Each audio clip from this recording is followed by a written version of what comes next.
Dear students, this is Praveen Kumar Agrawal from Management Department, Rotary Institute of Management and Technology, Chandosi, welcomes you in my today's lecture of Managerial Economics. In today's lecture, we will discuss about the concept of cost. From today, we are going to start the unit number 3rd. आज से हम unit number 3rd को start कर रहे हैं और unit number 3rd में the first of the concept is that is the concept of cost. पहले हम बात करते हैं कि कॉस्ट में हमें कॉस्ट से हमारा क्या मतलब होता है. जब एक एंटरप्रेन्योर प्रोडक्शन की प्रोसेस में इन्वॉल्व होता है तो उसको डिफरेंट टाइप के फैक्टर्स ऑफ प्रोडक्शन की या इनपुट्स की रिक्वायरमेंट होती है, क्योंकि बिना फैक्टर्स ऑफ प्रोडक्शन या इनपुट्स के प्रोडक्शन पॉसिबल नहीं होता है और इसके लिए वो डिफरेंट फॉर्म्स में मनी पे करता है. अब डिफरेंट फैक्टर्स ऑफ प्रोडक्शन क्या है? Land, labour, capital, entrepreneur.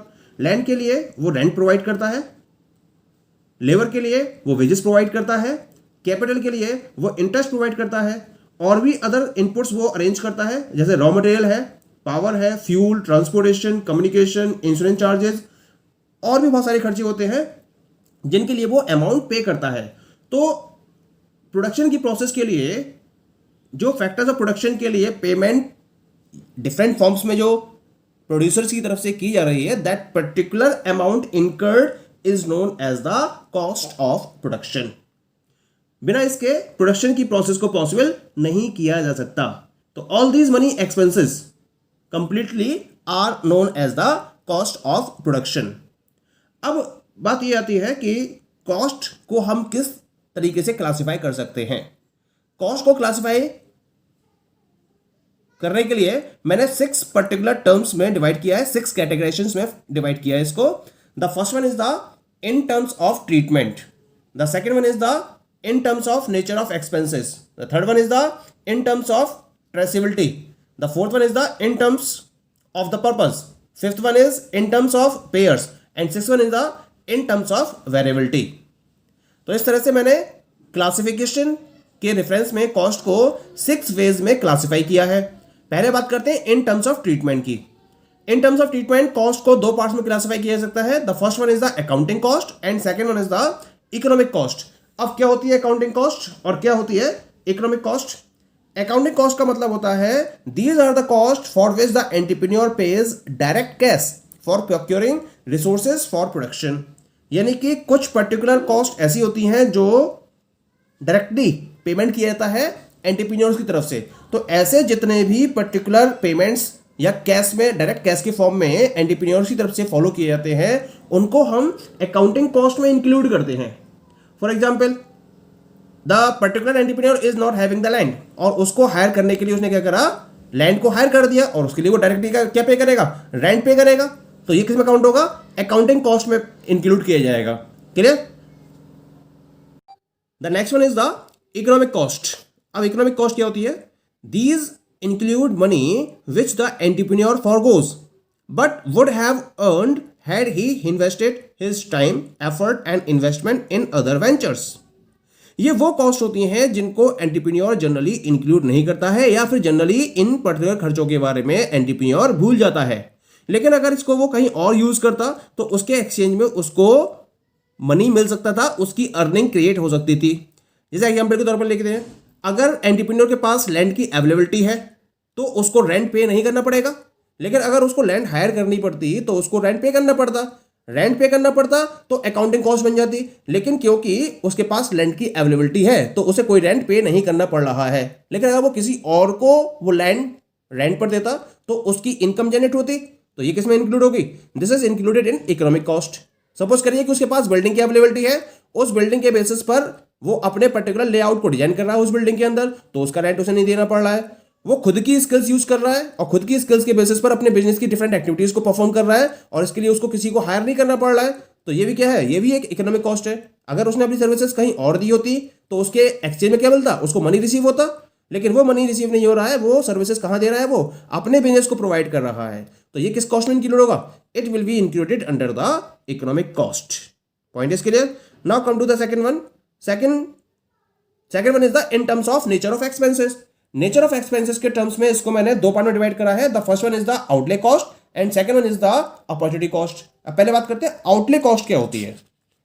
Outlay cost is the actual expenses incurred by the entrepreneur in employing inputs, यानी कि इनपुट्स को एम्प्लॉय करने में एंटरप्रेन्योर के द्वारा जितने भी एक्चुअल एक्सपेंसेस इनकर हो रहे हैं, जो टोटल एक्सपेंसेस इनकर हो रहे हैं, वो आउटले कॉस्ट के नाम से जाने जाते हैं। जैसे cost of payment of wages, rent, जितने भी हैं, लेबर को पे कर रहा है वो वेजेस पे कर रहा है, लैंड के लिए रेंट पे कर रहा है, कैपिटल के लिए इंटरेस्ट पे कर रहा है, ये सब क्या है, रॉ मटेरियल परचेज कर रहा है, ये सब क्या है, these all are the outlay cost, क्योंकि इनके लिए वो एक्चुअल एक्सपेंसेस को फॉलो कर रहा है इनमें, इसी वजह से ये आउटले कॉस्ट में इंक्लूड किए जाएंगे।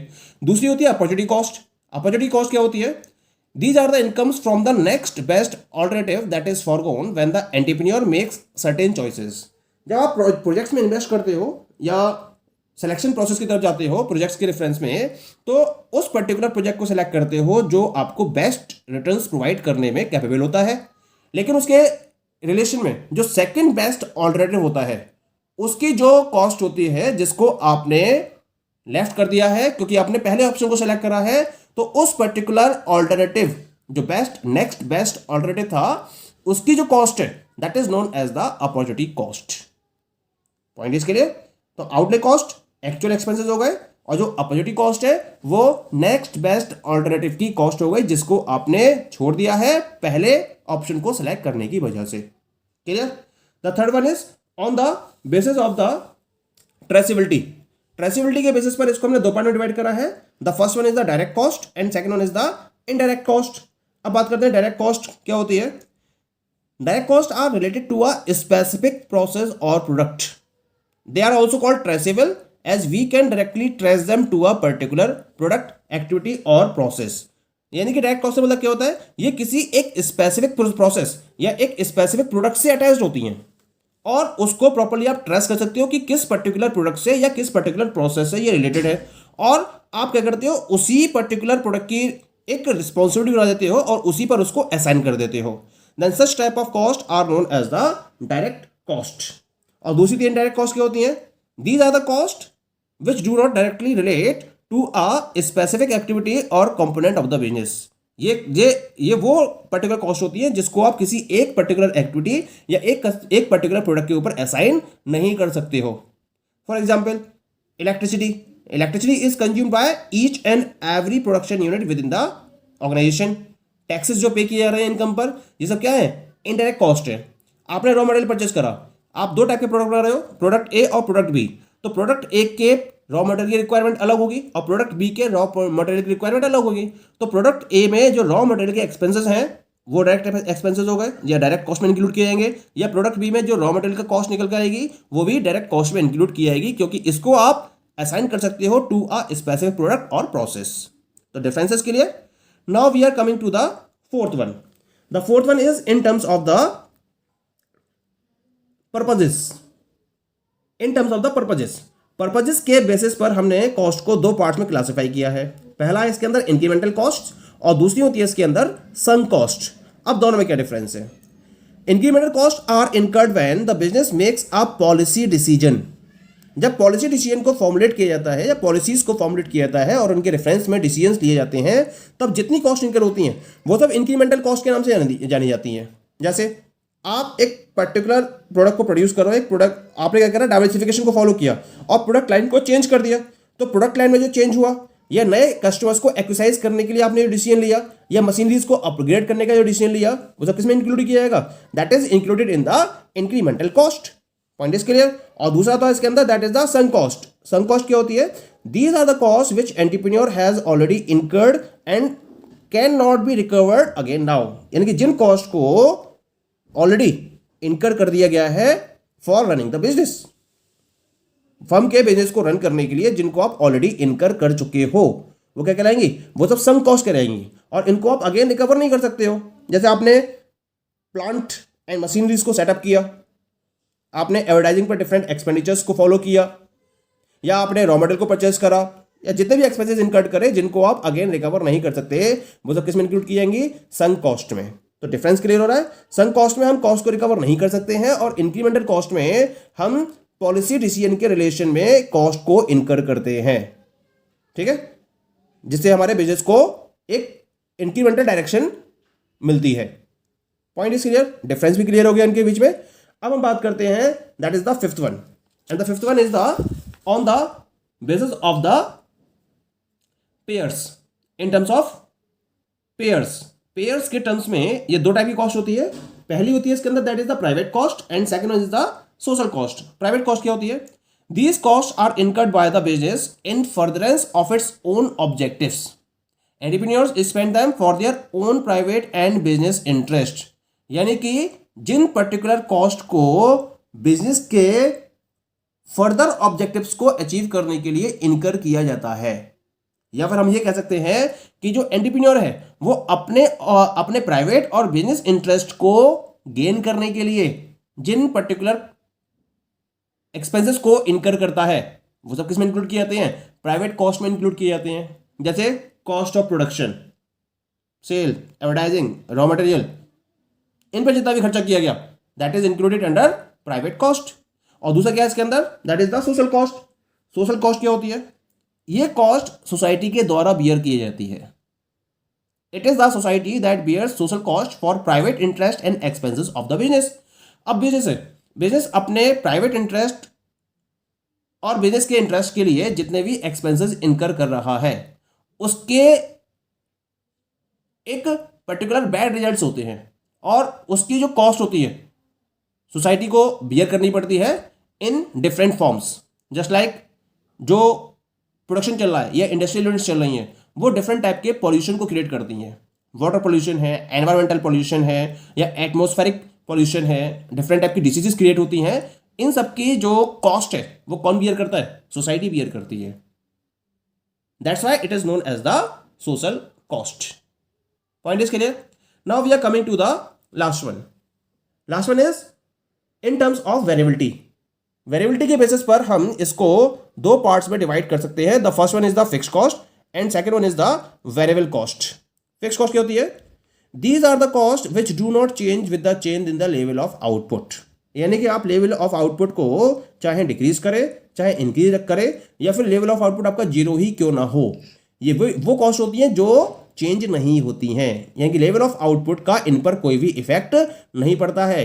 प्रोडक्शन करने से पहले, प्रोडक्शन को स्टार्ट करने से पहले आपको इन सारी कॉस्ट को इनकर करना ही होता है। इनका लेवल ऑफ प्रोडक्शन से इनका कोई भी मतलब नहीं होता है। फॉर एग्जांपल आपने प्लांट को सेटअप किया, तो प्लांट को सेटअप करने में आपने जो प्लांट्स एंड मशीनरीज पर डिफरेंट टाइप के एक्सपेंसेस इनकर्ड किए, वो किस में काउंट होंगे? फिक्स कॉस्ट में काउंट होंगे। आप जो रेंट पे कर रहे हो, जो टैक्सेस पे कर रहे हो, जो लोन पर इंटरेस्ट पे कर रहे हो, ये सब किस में काउंट होंगे? फिक्स्ड कॉस्ट में काउंट होंगे, क्योंकि ये आपको इनकर करने ही करने हैं, चाहे आप लेवल ऑफ आउटपुट प्रोड्यूस करो, कम प्रोड्यूस करो या फिर बिल्कुल भी प्रोड्यूस मत करो। इसी वजह से इनको हम फिक्स्ड कॉस्ट के नाम से जानते हैं। And the last one is the variable cost. Variable cost क्या होती है? These cost will very depending upon the level of output. यानी कि ये आउटपुट पर डिपेंड करती हैं। अगर आउटपुट जीरो होगा तो वेरिएबल कॉस्ट भी जीरो होगी, आउटपुट अगर कम होगा तो वेरिएबल कॉस्ट भी कम होगी, और आउटपुट अगर ज़्यादा होगा तो वेरिएबल कॉस्ट भी ज़्यादा होगी। यानी कि वेरिएबल कॉस्ट का मतलब है these are the cost depending upon the level of output. Clear? For example, जब हम फिनिश गुड्स को प्रोड्यूस करने के लिए डिफरेंट टाइप के रॉ मटेरियल्स को परचेज करते हैं, तो उस पर जो एक्सपेंसेस इनकर किए या जो हम वेजेस का पेमेंट कर रहे हैं, तो ये क्या है? आपका प्रोडक्शन ज़्यादा होगा तो आपको ज़्यादा रॉ मटेरियल चाहिए होगा, आपको वेजेस का पेमेंट ज़्यादा करना पड़ेगा, तो आपकी वेरिएबल कॉस्ट क्या होगी? बढ़ जाएगी। और अगर आप कम प्रोडक्शन करोगे तो इनका पेमेंट आपको कम करना पड़ेगा, तो आपकी वेरिएबल कॉस्ट कम हो जाएगी। यानी कि ये वेरी करेगी with the level of output. Okay, thank you.